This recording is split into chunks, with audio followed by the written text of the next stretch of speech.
Hello, everyone, and welcome to our webinar today. It's awesome to have you here. We've got a real blend of people who have joined us. We've got customers, we've got some partners, but we're so happy to have you all here to discuss DAFpay. Who here is excited to learn more about DAFpay? Let's give this a try. The bottom right or the bottom of your screen, you should see a react or a reactions button. Try clicking on that. Give me some thumbs up. That's what I'm talking about. Give it to me. Another little housekeeping item on the bottom right corner, we have a little icon for questions.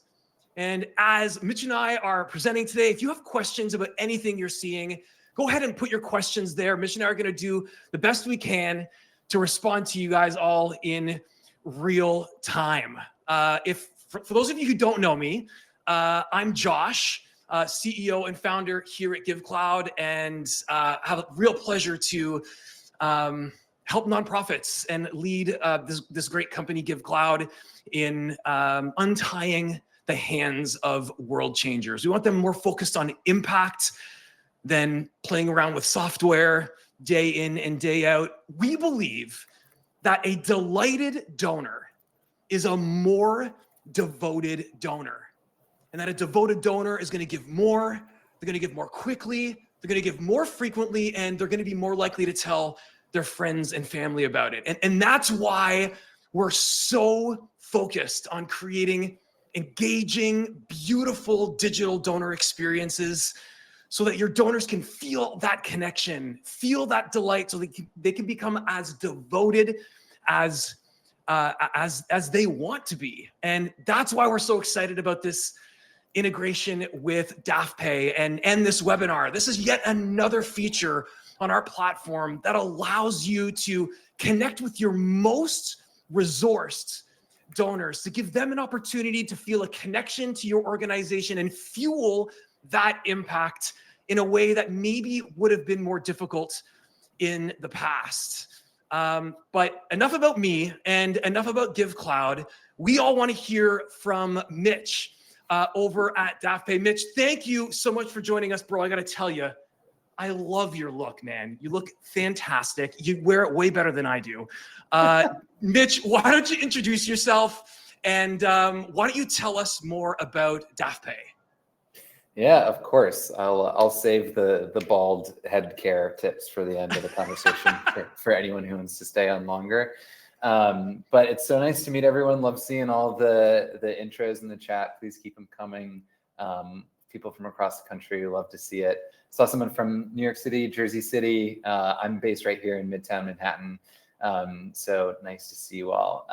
I am the head of strategy here at Chariot. We are the donor advised fund payments company. So we help with the whole life cycle of DAF giving. We help make it easier for donors to use their DAF right where they're inspired to give, such as your Givecloud donation forms attached to any campaign or fundraising initiative that you're running. But we also help with how DAF providers actually send those gifts so that they can be sent securely, electronically, and data rich and easy to process for nonprofits. So really excited for this conversation today. And I just ask that we get as many questions as possible. I do this a lot, and it's way more fun when I get to interact with the audience versus just talking to you through the slides. So please jump in and ask anything that's on your mind. It's a safe space. Awesome. Kelly, why don't you hit the next slide, and Mitch, you can share more about DAFpay. Yeah, of course. So as you mentioned, DAFpay is here, as we've shown here on this slide. So it is a express checkout. You think like Apple Pay or Google Pay, but for using DAFs for donations.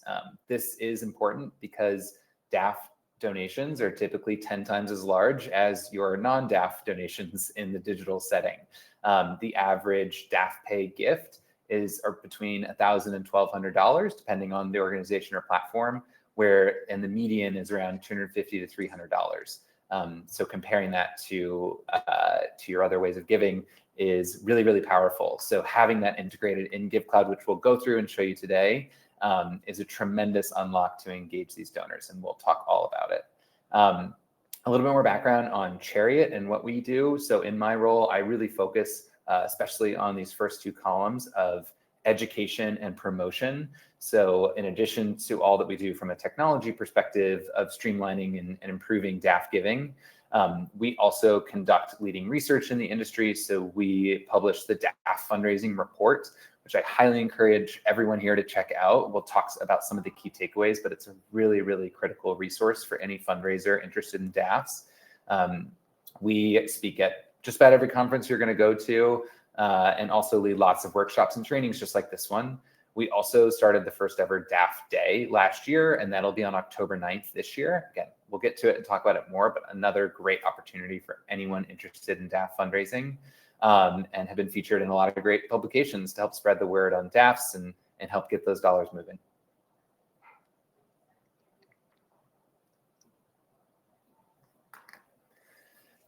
Awesome. So as I mentioned, the reason we're all here today is because DAFpay is now a native payment option right in your Givecloud forms, which is amazing. You don't need to do any technical work. You don't need to pay anything to have it there. It is natively a payment option in your forms. Everyone here should make sure that it's turned on and you're using it. It is such a powerful unlock because donors with DAFs all the time will come to one of these forms because they get an email from you, a friend sends them a fundraising page, they're on your website, and they just want to make a quick gift and they don't have a credit card. And we've actually got real research that shows us how often that happens, which we'll talk about later. But now it's directly right here in the form and intuitive for them. They don't need to read something. They're just looking through the buttons, and that UX is so powerful. Like, oh, DAFpay, donor advice fund. I have a DAF. Click. Wow, I can do this in 3 clicks. It is transformative and draws so many DAF donors out of your existing donor file. Like, we always get the question, how do I find DAF donors? This is the answer. You already have them. You are already reaching them, and they're just not using their DAF, and they're making significantly smaller donations because of it. All right, so we had a couple questions we wanted to ask the audience, and wanted to understand kind of where people are at, how you're feeling, or kind of what your experience are with DAFs. So Kelly, I don't know if we can, oh, there we go. The poll is live. There's 2 questions. First one is, do you know what a DAF is? Do you feel confident in what a DAF is and what the definition is? I'm going to vote. And for those of you struggling to see, there's a polls button in the bottom right of your screen. You should be able to click and contribute to the poll. Awesome. All right, so it looks like we've already got over, still counting, still getting some more. Good that we provided that extra explanation. Cool. So it looks like 88% of folks are confident in what a DAF is, and that is strong. Like, this was, if I was doing this session a year ago, 2 years ago, it was drastically different. So I think it is clearly becoming a bigger and bigger priority. Let's go to the next question, Kelly, if you've got it. So not just do you know what a DAF is, but would you feel comfortable explaining it to a potential donor on a scale of 1 to 5, with 5 being like, yes, no problem, I'll talk about it for 20 minutes, like I'm a pro, and 1 being like, no way, I'd run the other direction, I would have no idea what to say. So let us know where you are on that. Okay, coming in.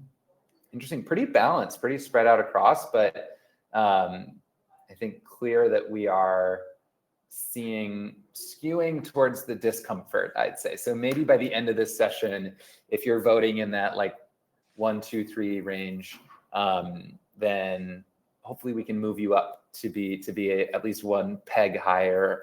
So ask yourself this question again at the end and see if you feel a little bit more comfortable. And the best way is to start practicing. So grab a teammate, like a board member, someone that's maybe like a little bit lower stakes, and try to explain a DAF to them, or just start a conversation and see where it goes. I think that's just the best way to get more comfortable. But cool, this is great to know where everyone stands. People know about it, but a lot of room to get more comfortable and more engaged. So let's start there, especially for those 12% of you that are super unfamiliar. Like, we can start at the basics and build up.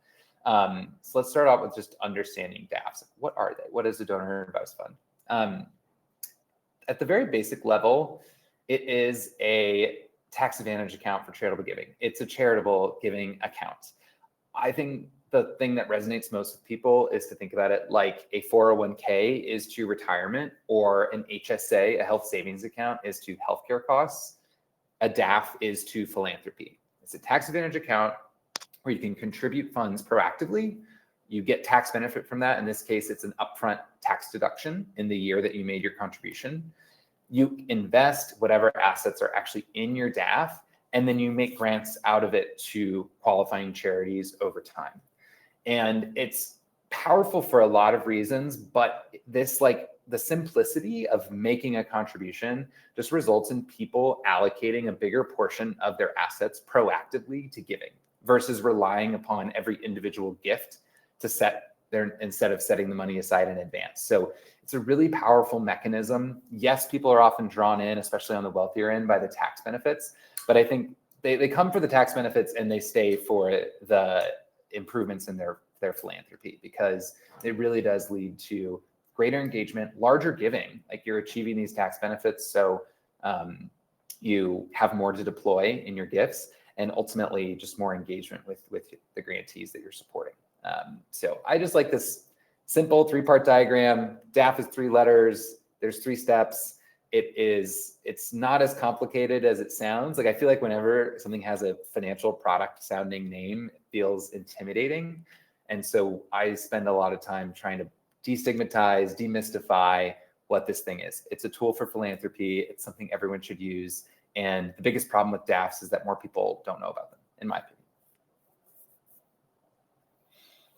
So I talked a little bit about it, but let's dig into some more of the specifics on exactly why people are using these and why that helps.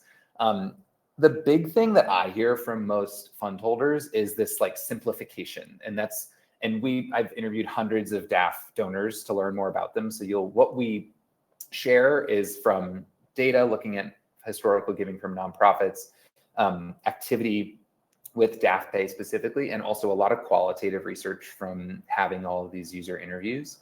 The number one word and language that we use is just that it's simplifying, streamlining. It's one place, one tax receipt. Anyone who has had an experience of trying to track their giving in a spreadsheet, or even older school, like a shoebox of receipts, at least for me, I can remember hunting back through my email and credit card statements, but did I use this credit card for that gift? Or maybe was that a debit card? Did that come out of Venmo? You're trying to find all the sources at the end of the year once you're filing your taxes. This is one receipt in one place, and you can see all your gifts there. And it also, especially as compared to a private foundation, for example, there's no admin time or cost. You don't have any filings. You don't have to hold board meetings. You don't have to hire an attorney. It's like an out of the box little private foundation that anyone can access. So that it just really simplifies things for people and is very accessible. The second thing, which I was referring to earlier, of improvements in your philanthropy, there just is a fundamental shift when you go from responsive donations, when I get asked, I make a gift, when I get asked, I make a gift, to actually taking a moment to think, how much of my money do I want to give away? And I have to actually allocate that, and it moves into that account, and it is completely irrevocable. So there's no takesies backsies once you've funded a DAF account. And that's part of what makes it psychologically so powerful, because you kind of have some distance from that money. It's no longer my money. It's no longer my budget. It doesn't hit my credit card statement or my bank account each month. And so I start to look at it differently. And I start to, when I'm asked to make a donation, if it's a friend running a marathon and I used to give them $50, well, now I've got all this, it's fun money I've set aside. It's like a gift card to myself that I get to spend on charity. And so I just find I give twice as much as I would for those asks that come up. And then I'm also, there's devastating floods in Texas. I immediately am oh, I should use my DAF for that. You just have already taken that first step in the giving experience. And so you just are more accountable. And for me, I have an automatic contribution I make into my DAF every month. So I don't have to think about it. It's set on a recurring basis. And my employer actually matches my contribution up to $200 every month. And so I'm just now, whenever I'm inspired to give, and then it's automatically invested in the market. So I have recurring gifts going from there. I have this, growing pool that I check in. I'm oh, cool, I can make another gift. And it just fundamentally changes and almost like gamifies some sense how people manage their giving. The last piece, the more technical piece, is the tax savings, which this has been the benefit for the decades that DAFs have existed, and especially when they were used by more exclusively by the super wealthy. But you get that full tax write-off in year one, like we talked about. But two other elements that are important are avoiding capital gains. So if you've got some shares of NVIDIA, for anyone who's a stock market fan, they've gone up like 100x in the last 10 years, like absolutely exploded. So if you were to sell those in the open market, your cost basis is almost zero relative to the size of the value of the shares now. So you'd owe a pretty hefty capital gains tax bill. But you can offset that by contributing some of those shares directly into your DAF. And so you write off the full value of the stock, you avoid any capital gains owed, and it continues to grow tax-free when it's invested in the account. So really powerful tool from a tax perspective too.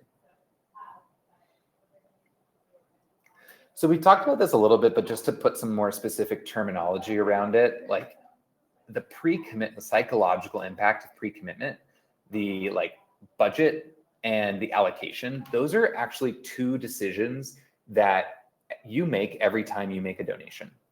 And you all appreciate this. You're fundraisers, and I'm sure every single one of you has an experience of donating to something as well. And every single time, subconsciously, we're deciding how much money do I want to part with right now, which is an open-ended question, right? It's not even like when you buy something in a store with a set price, like you're determining that value. So that is a weighty decision internally. And is this something I want to support? And us as humans are bad at making decisions. It is difficult, it slows us down, it's friction. And especially in this instance, the budgeting piece is like a negative. So you are inherently like, parting with money is not a positive experience. That's balanced against the joy of giving, supporting something you care about. That's a positive experience. So when we can separate those two things into my budget versus the joy of giving, whereas with a DAF, you've already done the budgeting stuff. You've done the hard part. Now you just get to focus on the allocation. And so it's a much more like joyful and intuitive and like easy. There's less friction in making that gift from a psychological perspective. So it's very powerful. And I personally think everyone would benefit from having a DAF because of these results, regardless of, because this is true whether you're giving $20 or $1,000, like that same thing happens mentally. Josh, I don't know if we want to pause. I feel like there's been some questions coming in. Do you feel like some of them are relevant, or should I kind of finish up our first section here? Yeah, man, I told you I would support you in checking the questions queue, and I had left the polls up this entire time. You're right. We do have some questions.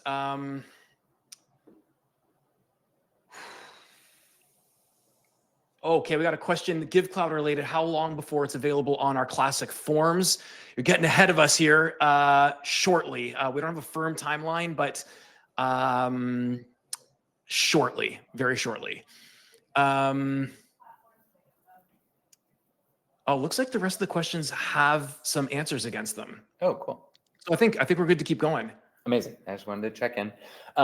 So another thing to know about DAF donors and DAF giving is, yes, it's one vehicle, but there are so many different types of DAF donors. And by the way, there's 1,150 different DAF providers, all who often cater to specific types of people. But I think it is helpful to at least have a framework. And this is kind of like a spectrum that those donors exist upon of like the why behind them having a DAF, how they use it, and just what that might mean for their giving style and for what type of fundraising is effective. On the one end, this column on the far left is the organizer. This is me, right? This is the example of a person who has a monthly commitment. Maybe they get an employer match. And my real benefit I get from using a DAF is like the streamlining process and maximizing my giving, right? Because I'm more engaged, I'm getting those matches, I'm getting the benefit of the investments, and that's what I'm in it for. I don't really get a huge tax benefit because I'm, not giving big amounts that are above the minimum deduction threshold. I'm also generally like money in, money out in a given year. Like I don't really have like a carryover from one year to the next because this is more of like a checking account for me that is also invested in the market. And it's just me, like my partner has their own DAF, and this is an employee benefit. So that's kind of like your lower end of the market, if you will. Then in the middle, we've got the optimizer. So these are people who are getting into the tax benefits, like they're contributing appreciated assets. Maybe they actually had like a home sale in a given year or a big bonus. And so they're using this to like make a bigger 1-year contribution and then think about like grants over the following years. And it's often managed by a couple that actually engages with their DAF together. Oftentimes, if they work for a company that offers stock compensation, it's a really popular way to manage that stock, like especially if there's tax implications, if the company's been doing well, that this is a good way. If you are a giver and you have stock compensation, you should bring those two together in a DAF. And then on the far right, the builder, this is someone that is using a DAF in lieu of a private foundation in general. Oftentimes they've had a windfall financial event or maybe have family money, sold a business, and this is for like long-term use. So they're thinking about using this account over the course of their lifetime. They engage their whole family. It's really like a plan giving instrument, and it is great for a plan giving conversation. So that could be a whole nother topic of a webinar, but just a small tip. DAFs can be named, like you can add a beneficiary to your DAF. You cannot, like someone in my family can't be the beneficiary. They could be a successor. I could, direct my DAF to be advised by a family member if I were to pass away. And I can also name specific nonprofits that could directly receive funds from my DAF if I pass away. So just a good thing, kind of nugget to keep in mind and good conversation to have with your donors. Love that, Mitch. I'm learning a ton, and we've got a great question here through the chat. What are the benefits of creating a Chariot account for our organization, and is it necessary? Yeah, so you will get your funds faster, and you will get funds directly from, even outside of DAFpay, directly from in your Chariot account digitally, instantly from DAF providers that partner with us for disbursement. So it's definitely beneficial. Encourage everyone here to also set up your Chariot account. And if you got questions on that, I know Talia can also jump in and add that in the chat and provide more resources there. So great question. So I guess this is hopefully goes without saying, but I always find that it's helpful to look at the specific stats, because people, I'm like, yeah, I'm hearing about DAFs more. This is obviously a hot topic, but like, what's the actual scale and size of this? Like, it is not a flash in the pan, like temporary trend. This is a long-term, giant, but still fast growing segment of philanthropy. So just to put some specific numbers to that, there now are over $250 billion that have been pre-committed to giving with DAFs. The volume of grants that are being made from DAFs to nonprofits on an annual basis is now almost $55 billion. That's like almost a fifth of individual philanthropy. So this is no small piece of the fundraising pie, and has historically been really left out of channels like digital giving. And being able to bring those two together is such a powerful unlock. The other big thing is just the proliferation of usage, like the number of accounts exploding over the past 10 years. And also generally like this average account size in 2023 of $141,000. That's still huge. The average is much bigger than, they don't disclose the median at a national level, but at least like Fidelity, for example, which is by far the largest DAF in the country, their median account size is like around $20,000. So still a donor you want to have that has $20,000 already set aside for giving, but just to demonstrate that 50% of those fund holders are less than that, and that they might not even be getting much tax benefit at that level, but they're doing this because they're engaged givers, and they want to streamline their philanthropy. And then just some more like up-to-date results, because the national results from National Philanthropic Trust are a bit delayed when they can gather all that information. But we have specific DAFs that have reported on their grant volume from 2024. And it was a banner year of growth in DAF giving. Fidelity Charitable made over $15 billion in grants last year, and that was 25% growth year over year. And DAF Giving 360, formerly known as Schwab Charitable, had similar rates of growth and not quite as large, but still just massive scale. And so it's really, I think, eye-popping to see folks, the scale being that large and the growth being that high. We just do not see that in other parts of philanthropy. I just want to show another example of DAFI, which is a smaller, but probably the fastest growing DAF in the country, grew over 300% last year. And that's more of like a direct-to-consumer, mobile-first DAF product. So it's a trend we cannot ignore any longer for anyone in the fundraising space. That's a great point. We're getting some more great questions here. And some of these questions dovetail well with where we're about to go here in demoing how DAFpay works within Givecloud. And so, Cooper, I'm going to get to your question in just a moment here. So if you haven't already seen it, we have tried to make the integration with DAFpay as painless and seamless as possible. I've seen a question in here about creating a Chariot account. I've seen questions in here about, where to best place the button. We've tried to remove as much of that mystery as possible. And so if you haven't already seen it yet, the next time you log into Givecloud, you're going to see this modal letting you know that you now have access to DAFpay. And all we ask you to do is to confirm your EIN. That's something that the Chariot team needs in order to properly direct the funds. And then you hit turn on DAFpay, and then this is what your donors will see on all of the giving experiences in Givecloud. And so maybe this is a great segue, Mitch, for you to answer a question here from Cooper. Do you have any best practices you can share regarding how to integrate DAF donation link on our org's giving page? How prominent should the link be, and so on? We've taken care of this for you by putting it right in this drawer, but tell us more about why it's important to see DAFpay right next to wallet pay and other methods of payment. Yeah, because we'll go through some data on this in a bit, but the reality is that every single donor with a DAF continues to make credit card donations every year. Every single one, every year. It doesn't matter if they're a billionaire or an everyday donor. And it prompts the question of like, why? That's very strange. It'd be like if you walked in to pick your favorite department store, Nordstrom, and you had a gift card and you were like, no, let me use my credit card instead. I don't want to use that right now. Like that's just doesn't make sense. And the reason is because it's perceived as extra steps. To go leave your form, go log into your account, go look up the organization, answer a bunch of extra questions.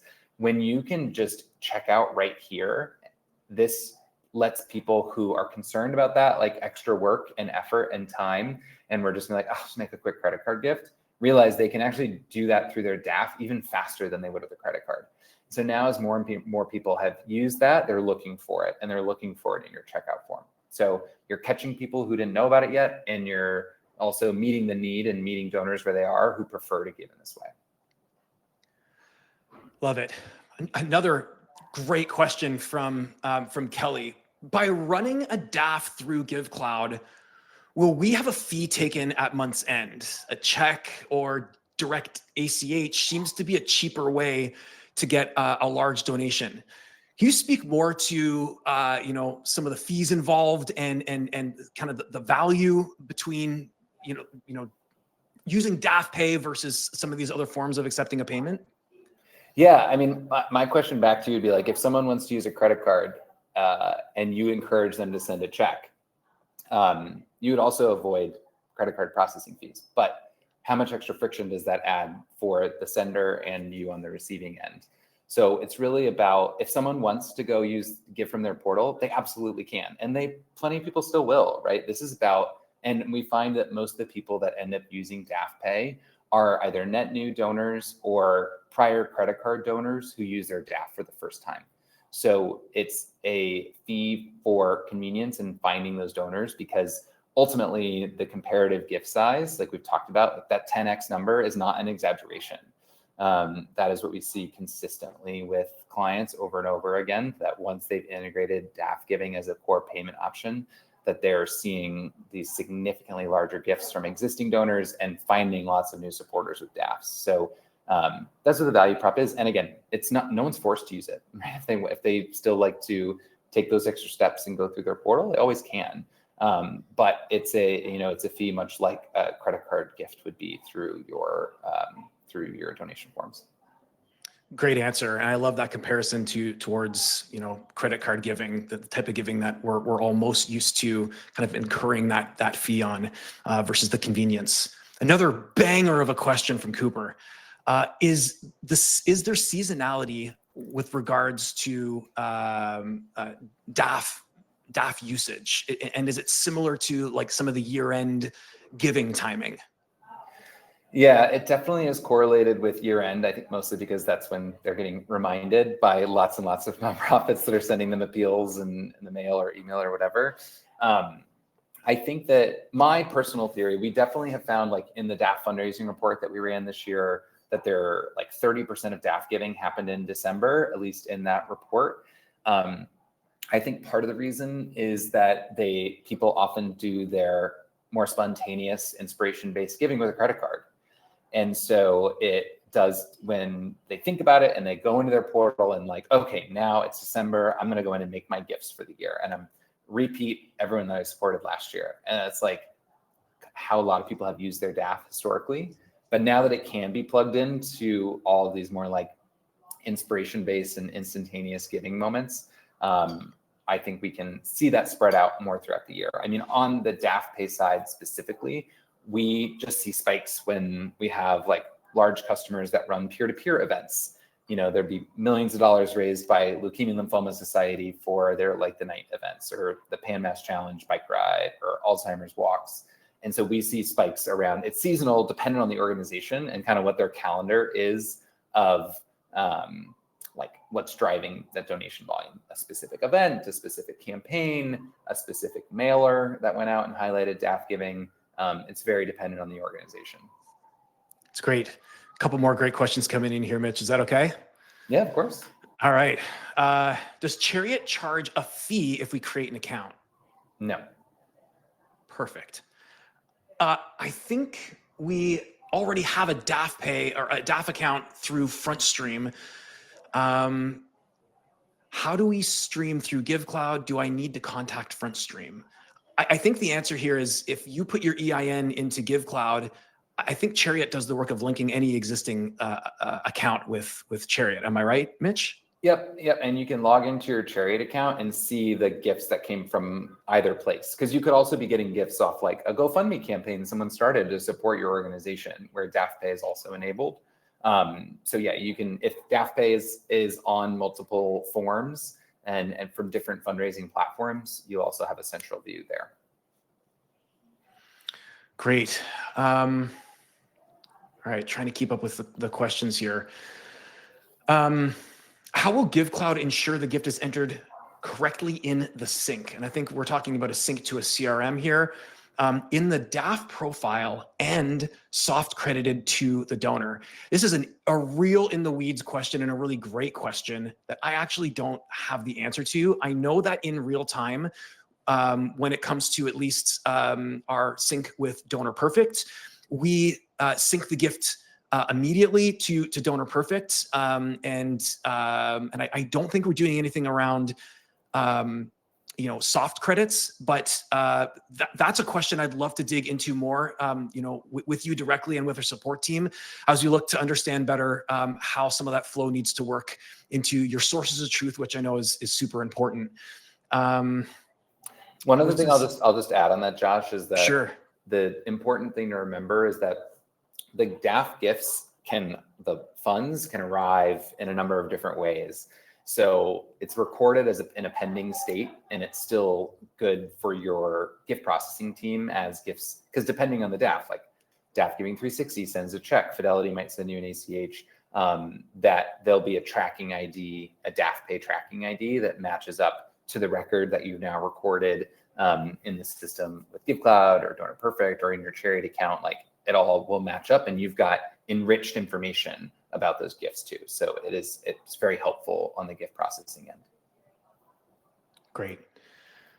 I mistakenly closed the DAF setup window. How do I reinstate the ability to set up? Great question.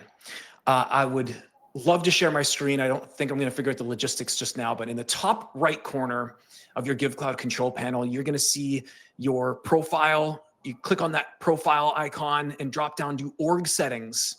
And the second panel on that screen is called accept payments. And you are going to see DAFpay as one of the optional payments to accept. And all you need to do is hit that and you'll see that modal again, or that notification again, so you can opt into DAFpay. Great question. We integrate with Donor Perfect. Historically, we've entered DAF gifts under the financial institution with a soft credit to the donor. I see. I understand with DAFpay, the gift will be credited directly to the donor instead. That's right. And Mitch, is that something that you'd recommend? What's important is that it's consistent. I think it always depends on the specifics of a CRM, like terminology of soft and hard credits. The important thing is that the hard credit, meaning like the like accounting credit, like who legally made this gift, is the financial institution or the community foundation. But from a relationship perspective, you want to manage and quote unquote credit the person who recommended the grant. Because it's an important point to remember about DAFs is you get the tax write-off when you contribute the assets because you've relinquished control. Legally speaking, that is a donation to that entity that manages the DAF.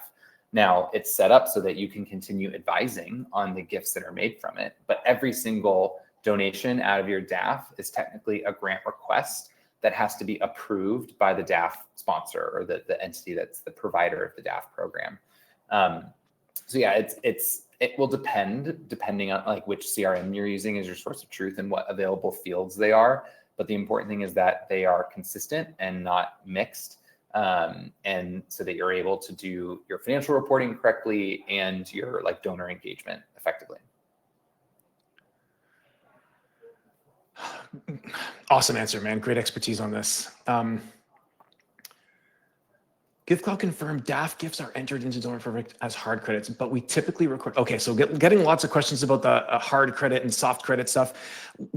We're going to keep this group apprised of kind of our updates as we navigate how we might modify the integration with Donor Perfect to accommodate the idea of soft credits against this. And we really appreciate that feedback. I'm going to ignore questions on the hard credit, soft credit stuff for now as we move through some more great questions. Shall I implement?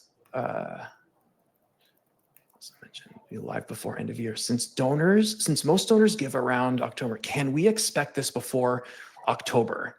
I'm guessing this question is about, this is from Willow. I'm guessing this question is about DAFpay on our classic experiences. And yes, you can expect it before the end of the year.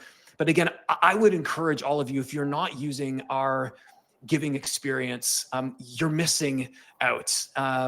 We've got all sorts of data and research that shows really meaningful upticks in donor devotion, donor delight, conversion, average donation size, because of all of the unique blends of art and science we've put into this giving experience. But I understand that our giving experience also lacks in a couple of areas, your ability to do some of those split fund donations and custom fields.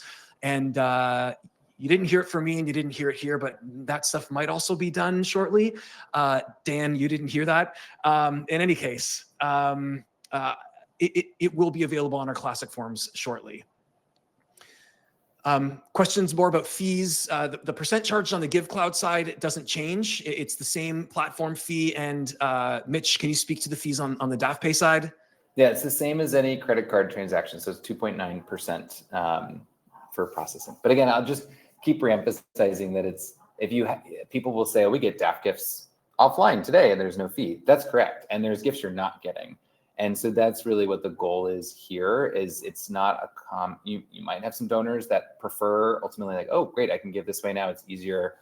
The design of the experience also nudges them to increase their gifts from their DAF, even for an existing DAF holder. But in practice, the benefit is mostly with net new DAF donors that you are cultivating, because if you have existing DAF donors who already are used to giving with their DAF through their portal, they're not as likely to see this on donation form because they don't actually navigate to check out in your donation form. Whereas you're going to catch those donors that you're not currently getting DAF gifts from and get a very meaningful increase in their gift size. That's a great point. Lots more questions flowing through. This is a Givecloud related question. Okay, to set up, it's prompting me to set up a Chariot account. Is there a fee with this? And Mitch has already clarified there's no fee to set up that Chariot account. We've already answered questions on whether there's fees with DAFpay. This is a great question. Christy, thank you for this question. Is it possible for donors to give through their DAF anonymously? In general, a DAF donor, yes, can give through their DAF anonymously. I'm pretty sure in the integration with Givecloud that we don't have anonymous gifts enabled. I don't know if someone on the product team could, because that's something that's configurable with DAFpay when it's in various integrations, whether you want to or to allow or not allow anonymous gifts. But most often the answer is no, because you need to collect their information as part of the checkout flow. But anonymous is different than not displaying the gift, right? Correct. So we got some takeaways for us around some of the hard and soft gifts in your CRM, as well as looking into perhaps allowing some of this anonymous functionality. So great question, Christy.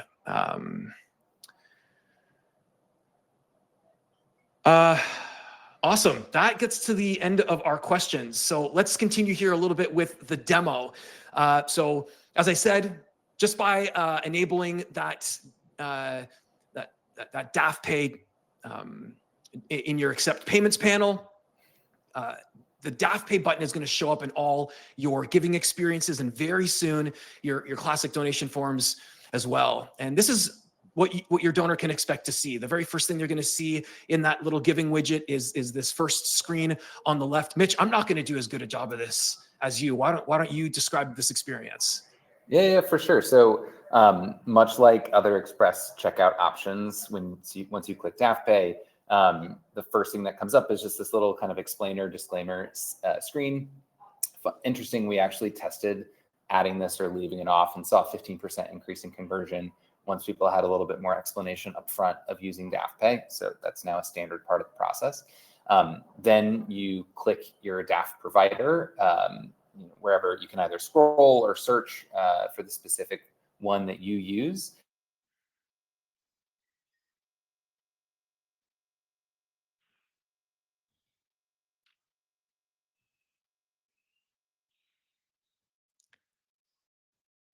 Okay, I can't tell if I've lost everyone or if everyone has lost Mitch. I see the happy faces coming through here, and I'm assuming I'm live and alone, and that's fine. I was busy reading the question, so I'm not quite sure where Mitch left off, but again, you are seeing an experience akin to any other Express checkout experience, creating an opportunity to connect with DAF donors that may not have already engaged with you. I love so much of what Mitch shared earlier, talking about the psychology of giving, the moment of budgeting versus the joy of giving. And it's just something that we're so passionate about at Givecloud, is connecting with that joy of giving. And for your DAF donors, this is truly doing just that. Let's move to the next slide, Kelly. So key benefits of DAFpay in Givecloud. You are going to find more DAF donors. Instead of crossing your fingers and hoping that DAF donors hear about your organization, they're going to see it as a native part of the checkout on your donation screen. You're going to capture donors you wouldn't normally have captured through that DAF process. You're going to convert donors for larger gifts. And that's because of that psychology, that money that's been irrevocably assigned to that DAF. It's not theirs anymore. It's it belongs to impact, for lack of a better word. You get to capture the full DAF data, as well as the ease of processing that gift, and you're able to immediately acknowledge and steward those DAF donors. Mitch, welcome back. It's great to have you. I'm so sorry. I don't know what's going on with the internet on my computer, but a teammate was able to bring me another one. So it's all good. It's all sorry good. to leave everybody hanging. Why don't we hit the next slide, and Mitch can talk more about a DAF strategy for your organization. Yeah, perfect timing. So this is something we've talked about several times, but I just wanted to make sure people knew it wasn't just a hunch or theory. There's been some really interesting data published by the DAF Research Collaborative, which is a group of academics from DePaul University and Brigham Young University who are studying all different aspects of the DAF ecosystem. And one of the pieces of their research was a survey of DAF donors, over 2,100 of them. It was very in-depth. And one of the things they discovered was that, as we mentioned earlier, basically every donor who uses a DAF makes a donation outside their DAF every year.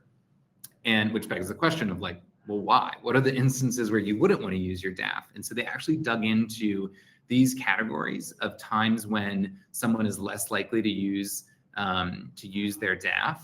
And what's really fascinating is it really aligns with the instances where someone would be on a Givecloud donation form.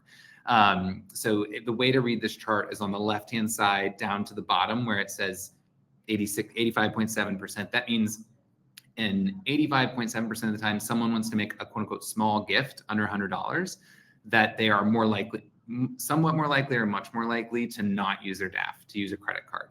It's also quite high for a gift when they're at an event, a spontaneous gift, an emergency relief gift, or supporting a new organization. These are moments where there's inspiration and friction, if in the traditional way of using their DAF. But by having it directly in the donation form at checkout, it's what gets people using their DAF more and all those benefits that Josh was just talking about on the prior page.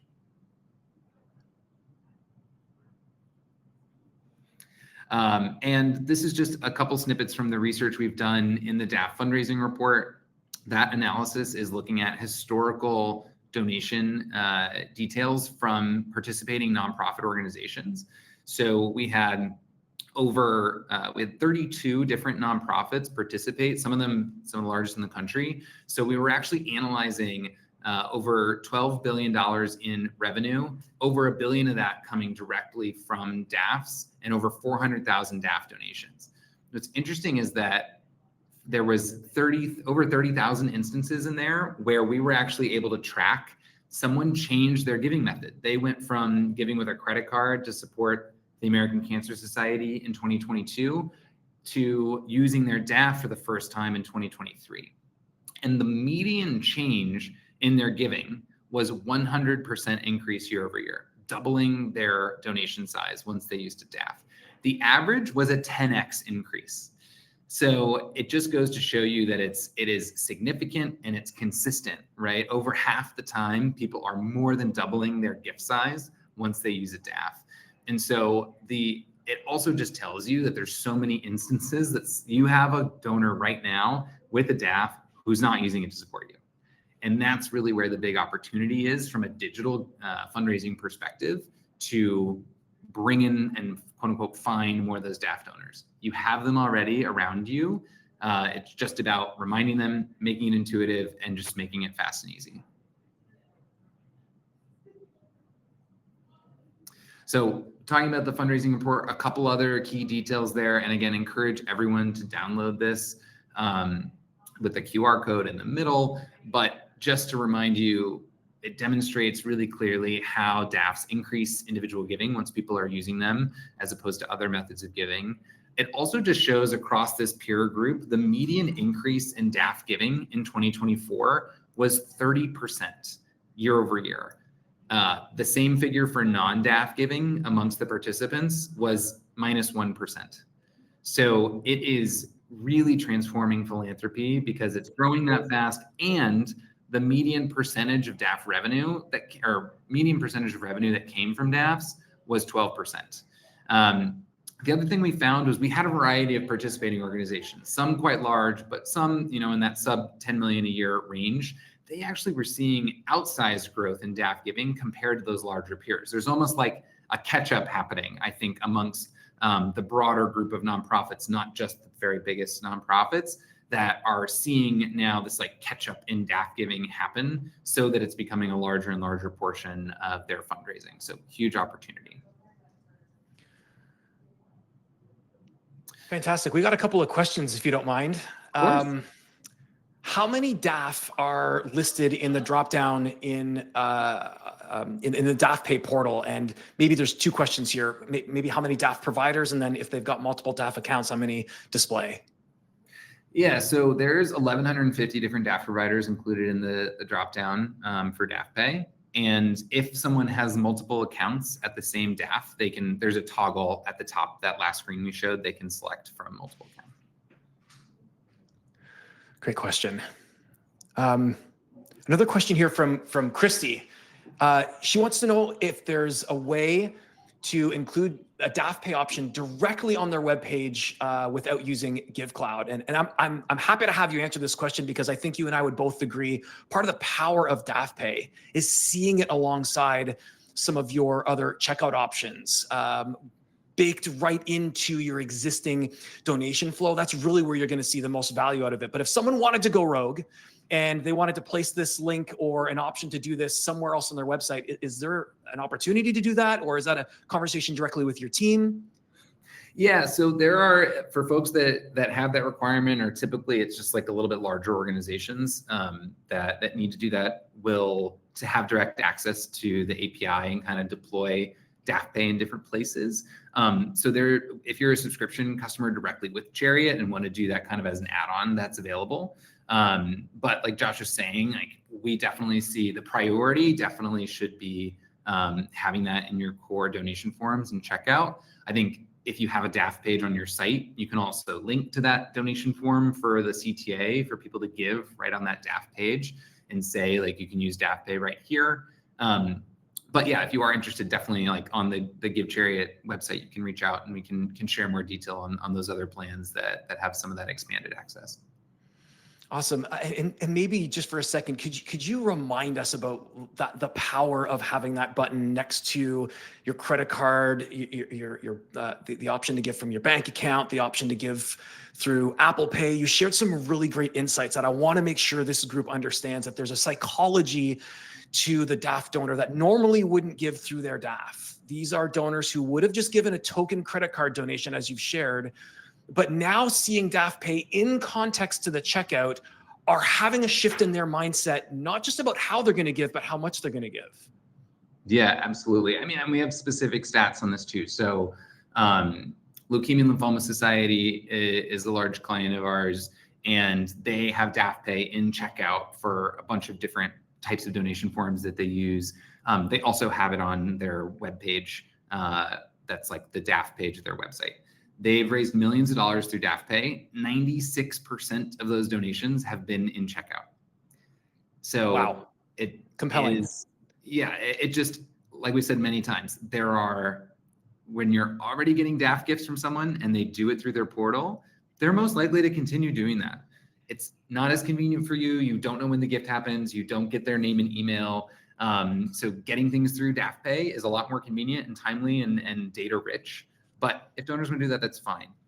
You don't need to try to force them. You can tell them about it and encourage them, and some people will appreciate it. But the huge, big unlock is catching donors who have a DAF that come to your checkout form and have previously given to you with a credit card or haven't given before. And if they have to leave and go log into their portal and go through a bunch of extra steps, look up your organization. Oh, wait, which one is it? There's a few with the same name. Go back to your website. Where's the EIN? I can't find their EIN here. Like, that is way too much activity. It's like several minutes to complete that gift. They're not going to do it. They're either just going to churn completely or make a credit card gift. So you are capturing those I'll just say like a little lower intent donors, right? That's usually where your relationships start with a supporter. They until they are like deeply, deeply wedded to your mission, you've got to make this as easy and frictionless as possible to close that donation so that you can and get that information, right? I mean, it's not something we spend a lot of time on today, but when someone uses DAFpay, you get their name and email immediately. When someone makes a gift through their portal, if they do, you don't have any of that information. Right? You're lucky if you get a name. You often only get a mailing address. And many times you just get a fund name, which can be named anything and can be completely disconnected from the actual donor. So you're immediately able to steward that person, thank them, build that relationship, and make it easier on the transactional front to complete it right in your giving forms that have set up across your website and all these different experiences. That was fantastic, man. Just a quick recap on that. You are piquing the interest of a DAF donor who normally wouldn't have had their interest peaked to give from their DAF. You're immediately getting access to their data, so you don't have to wait for that to process. And I had a third great point here, which I left. Putting ourselves in the shoes of the DAF donor. What's the alternative to clicking a DAFpay button in checkout? The alternative is a drawn out process where anything in life could happen. Doorbell rings, frustration mounts, don't get the details. I'm now onto a different area of my life, and that opportunity to give, that opportunity to connect is lost. And again, when we're looking to drive the most devoted support for your mission, because your mission deserves not moderate support, devoted support. Devoted support only happens when you delight donors, when they feel a deep connection to your mission and they feel like you care. We've got 3 minutes left here, Mitch. Why don't you hammer away real quick at these last couple slides? Yeah, for sure. And I know some people are asking about the slides, the recording. I know that'll all be available. But I think the key takeaways here, and we have like tons of resources on this. I also, again, back to the DAF fundraising report, I can drop a link into the chat here, but this is where we've really fleshed out a lot of these strategies and resources. So I'll share that there. But what it really boils down to on the strategy front is, number one, just make it easy. We've really hammered this home, but it's for a reason. That is the best thing you can do for your DAF strategy. So have the information handy, have it make it easy for people to give in your forms, in the settings you're already sending them to, like using DAFpay does that very effectively. Steward them. So now that you have this access, you have this capability, like pay attention to it, make sure you're tracking the data correctly, you're being responsive. Like you are gonna wow donors by thanking them right away when they use DAFpay. Most people never hear from a nonprofit after they make a DAF gift, ever. I hear this all the time. And so this is a way for you to really stand out and demonstrate superior stewardship.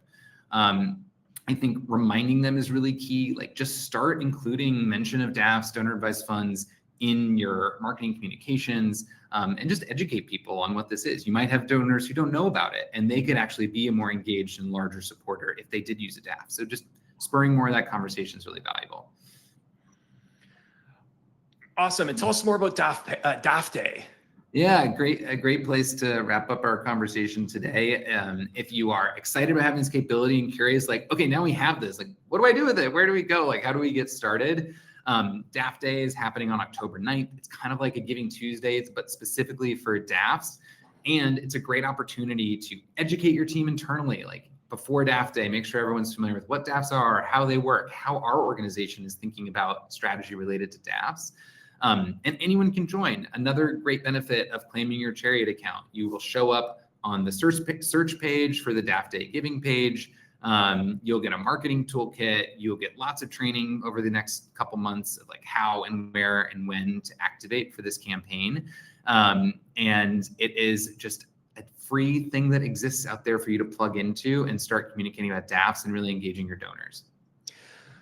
Great job, Mitch. Really grateful to have you here today. We are at time, but Mitch, I don't know if you've got a couple of extra minutes. I know I do, and we can hang out for a little bit longer here and answer some of the questions. But for those of you who have to leave, thank you so much for joining us today. I hope you learned something. I know I learned a ton. The irrevocability of the money that goes into the DAF and the mindset of the donor, the different archetypes of those who have a DAF, the DAF succession, the psychology of giving. Man, I loved that kind of budgeting versus the joy. It's just so aligned with what we're both after, which is to create a deeper connection between people who have resource and want to make an impact in the world. And those of us here on this call who are making that impact, we're so grateful for you. If you've got to run, thanks so much for joining us. And for those of you who can hang out for a little bit longer, we've got some really great questions here in the live chat. There's a great question in here about FMV, ticketing and so on. I think I'm being reminded about why Givecloud chose not to include DAFpay on most of our checkouts and only on our giving experience. It's because those checkouts actually have use cases where there are FMV involved and there are products being purchased and shipping is involved, where we didn't think the use case for DAFpay would be strong in those areas. But as part of implementing DAFpay into our classic forms, it's going to be intelligent enough to understand whether what's being paid for in the checkout is DAF eligible. So if there are items with FMV, if there are items with shipping, DAFpay won't show up as an option in the checkout, making sure that you remain compliant through that process. Really great question. Maybe that's it. It looks like some of the other questions got answered. Yeah, I know there were a couple things in the chat too. I just saw, I don't know if Tom's still here. He asked, like, is the fees with Chariot's around 10%? I know that seems very high. I don't think that's true. So our fees are 2.9%. So I just want to make sure that was clear. And then someone else asked about donors giving monthly through DAFpay. And that is possible. I'm not sure if that's implemented in this integration or not. Sorry, what was the question? If you could use DAFpay for monthly DAF giving within Givecloud. Oh, yeah, it's a great question. I don't think you can today, but I need to get my product team to confirm that. I don't know if anyone on my team can hit me up in a direct message and let me know. Yeah, there we go. Yeah, the answer is no today. Got it. Cool. Yeah, do we pay a Givecloud fee as well as a Chariot fee? That's right. It's the same as any bank transaction, credit card transaction. The billing is consistent and the same and transparent for all those different ways to pay. And yeah, that's right. There is no monthly fee, Lynn. Speaking for Mitch, there's no monthly fee on the Chariot or the DAFpay side. It's just a per transaction, 2.9% on the Chariot side. Great. Well, looks like we're through the bulk of the questions. We do have one question here about whether or not, the question just says, are we allowed to use the DAFpay logo? Yes.